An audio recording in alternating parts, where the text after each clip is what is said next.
Nova Manhã. Conexão Brasília com Diego Amorim. E a gente segue aqui no Conexão Brasília analisando os primeiros nomes, as primeiras confirmações que vão ocupar os ministérios no próximo governo. Diego Amorim conversou com presidentes de partidos e conta pra gente a avaliação. Bom dia, Diego. Bom dia, Michele. Bom dia, Mauro. Bom dia, ouvintes da Nova Brasil. Pois é, ontem havia a expectativa do anúncio de novos nomes para os ministérios. A gente teve uma confirmação, a da cantora Margareth Menezes para a Cultura.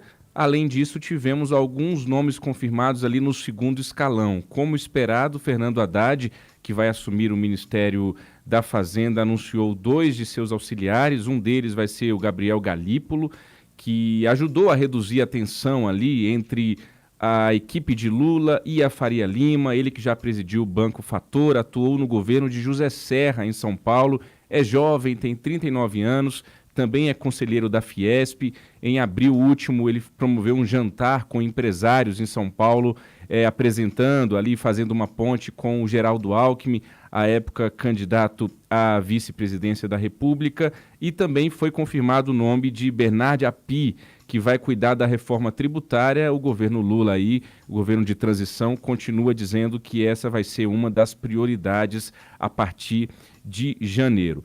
A outra grande novidade do dia de ontem, Mauro, Michele e ouvintes, foi o anúncio de Aloísio Mercadante como presidente do BNDES. Ele que está ajudando a coordenar a transição, ajudou a coordenar a transição, que em tese acabou ontem aí com a apresentação desse relatório de balanço, e também montou o plano de governo desse terceiro governo Lula.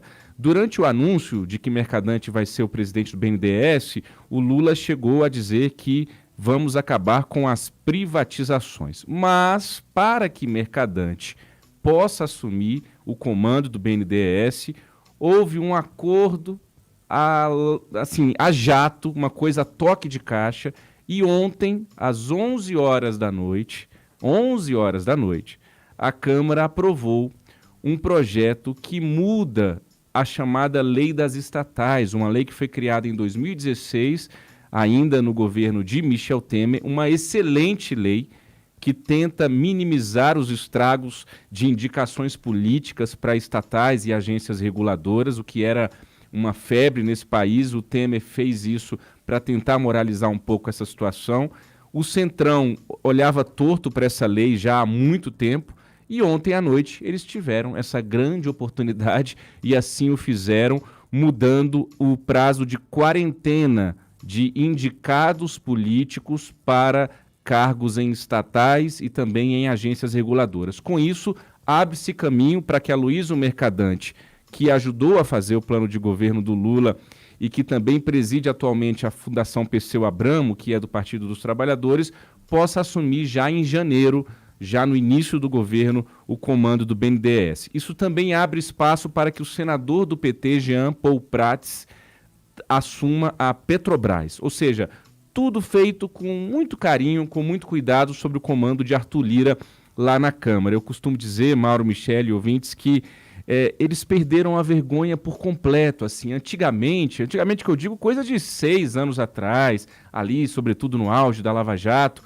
um projeto desse, para ser aprovado assim, a toque de caixa, sem discussão, na calada da noite, claramente para atender um objetivo muito específico, que é colocar Aloísio Mercadante no BNDES, colocar um senador do PT na Petrobras, isso era feito com muita vergonha, com muita, digamos assim, até timidez. Não, a imprensa pode criticar, a imprensa pode publicar, a sociedade civil vai nos cobrar. Hoje não, é isso mesmo, passa o trator, passa a boiada, para usar uma expressão do ministro Ricardo Salles, ex-ministro do Meio Ambiente do governo Bolsonaro, e a vida segue. E hoje a vida vai seguir. Essa proposta vai ter que seguir para o Senado. Foi aprovada ontem, 11 horas da noite, na Câmara, agora segue para o Senado. Pois bem, para caminhar aqui para as nossas participações de hoje, eu conversei com o presidente do Solidariedade, Paulinho da Força, e com o presidente do Cidadania, Roberto Freire, sobre como eles estão vendo esses primeiros nomes que foram anunciados pelo presidente eleito Lula. Vamos ouvir primeiro o Paulinho da Força. Bom dia, deputado. Olá, Diego Amorim, prazer falar contigo novamente. Parabéns pelo teu trabalho de noticiar em primeira mão todas as coisas importantes do Brasil. Bom, primeiro, eu gostei muito dos nomes anunciados. Acho que o nome do Fernando Haddad é um nome importante para a economia, dá a garantia que eu acho que precisa, cuida da área social. Enfim, acho que os nomes anunciados foram positivos e não vi nenhum dos aliados reclamando destes nomes que foram anunciados. Pelo contrário, todos elogiaram. Estive com o presidente Lula na semana passada e ele disse que esta semana convidaria os partidos aliados para continuar a discussão da composição do ministério. Acho que é uma coisa importante de manter os aliados no governo, ajudando a administrar, ajudando a governar. O presidente Lula, como é uma pessoa muito experiente, talvez a pessoa mais experiente que nós temos na área política do Brasil, está atrás de novos aliados, está atrás de conversar com outros partidos e acho que em pouco tempo já vai começar com uma boa base. Acredito que em janeiro ele já conta aí com uma maioria da Câmara, maioria no Senado e aí para ter ampla maioria vai continuar conversando, que é o feitio do presidente Lula, e temos muita esperança então de que ele terá uma base importante para que possa fazer o país voltar a crescer e ter empregos, que esse é o grande problema do Brasil, empregos de qualidade. Tá aí o Paulinho da Força, presidente do Solidariedade. Eu também ouvi o presidente do Cidadania, o Roberto Freire, que me disse que com certeza o Centrão vai dar sustentação ao novo governo Lula. Bom dia, Freire. Um abraço, Diego Amorim. Olha, os primeiros nomes são nomes que eu diria que dão uma sinalização muito positiva. O Haddad, alguém ligado diretamente ao próprio presidente, que vai lhe dar condições de definir bem o rumo de uma economia que, na frente ampla formada, tem, evidentemente, certos antagonismos nas suas franjas mais radicais. E ele vai precisar ser um árbitro. E a figura do Haddad, alguém muito da sua estreita confiança. Os outros, ressaltar a figura do Zé Múcio, bom articulador, bem moderado e ponderado, que inclusive já deu bons sinais na questão do Ministério da Defesa, a nova chefia civil que é fundamental no Ministério da Defesa. Quanto à sua relação com o Congresso, eu não tenho dúvida de que o Centrão vai lhe dar sustentação. O risco que tem é de que ele possa se envolver diretamente com o Centrão e descuidar daquilo que é fundamental.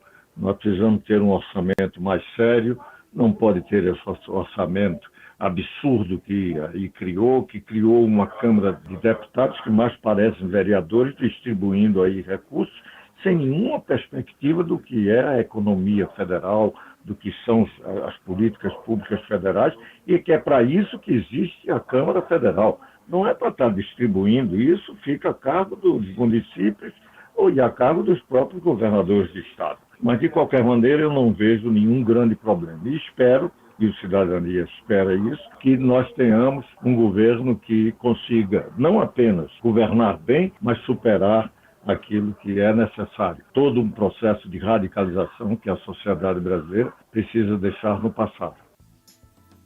Muito bem, tá aí o Roberto Freire, então, presidente do Cidadania. Eu concluo, Mauro Michele, dizendo que o que se fala aqui em Brasília é que digamos assim, uma demora em anunciar novos nomes de ministros desse novo governo Lula é porque o presidente eleito está aguardando aí o caminhar, a negociação sobre a PEC da transição, que está um pouquinho empacada ainda no Congresso. O Lula está com esse grande desafio de fazer um grande ministério que atenda a toda essa frente ampla que se formou para elegê-lo derrotando Bolsonaro. Ele tem que atender ali os setores mais à esquerda que cobram dele o compromisso de ter um ministério plural, com mulheres, negros, índios. Por outro lado, ele tem que atender essa turma política.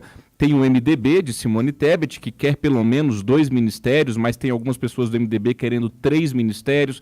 Tem o próprio Solidariedade do Paulinho da Força, com quem nós conversamos hoje. Tem o PSD de Gilberto Kassab, que está pleiteando o Ministério do Turismo, o Ministério da Agricultura. Ou seja, é muita gente para o Lula agradar e por isso que essa demora também se justifica nesse anúncio do time completo do Lula para janeiro de 2023. Mauro Michele. Diego Amorim fazendo a análise da formação do governo Lula, que a gente vai acompanhando diariamente aqui no Nova Manhã. Diego, obrigado por hoje, um bom dia para você. Ótimo dia, até amanhã. Até amanhã. Valeu.